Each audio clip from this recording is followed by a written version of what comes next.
On today's show, we're going to be discussing a real American hero, a champion of equality, Susan B. Anthony.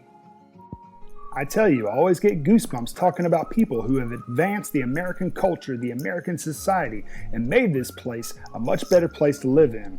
I'm so grateful to be able to teach you about Susan B. Anthony. In 1820, Susan Brownell Anthony was born on February 15th in Adams, Massachusetts, the second of 7 children. In 1845, the Anthony family moved to Rochester, New York. Their home became a meeting place for anti-slavery activists such as Frederick Douglass. An anti-slavery activist is also known as an abolitionist. In 1846, Susan B. Anthony began teaching for an annual salary of $110. In 1851, Susan traveled to Syracuse, New York, where she attended an anti-slavery convention. There, she met abolitionist William Lloyd Garrison and a lifelong friend, Elizabeth Cady Stanton. In 1868, Anthony began the publication of The Revolution. The Revolution was a newspaper that advocated for women's rights. In 1869, Anthony called for the first women's suffrage convention in Washington, D.C.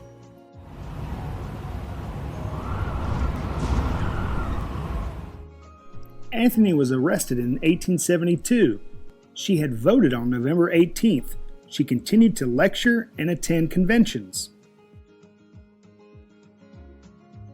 The following year, in 1873, Anthony was tried and fined $100 with costs after the judge ordered the jury to find her guilty. Anthony refused to pay, but is not imprisoned, so she cannot appeal the verdict. In 1905, Anthony met with President Theodore Roosevelt in Washington, D.C. about submitting a suffrage amendment to Congress.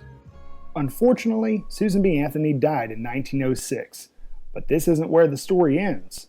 In 1920, the 19th Amendment to the United States Constitution was passed.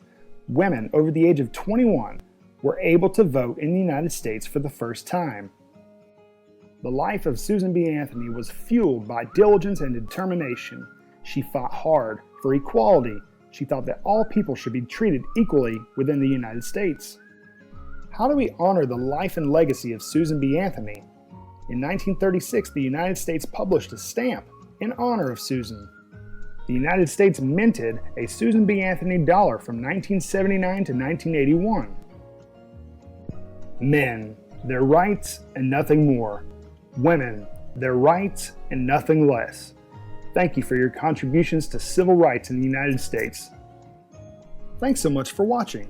Feel free to check out our Teachers Pay Teachers store. Follow us on Instagram, like us on Facebook, and check out our Pinterest boards. Hop on over to our YouTube channel where you can check out many exciting videos like the one that you've just seen. And check out our blog at www.bowtieguyandwife.com.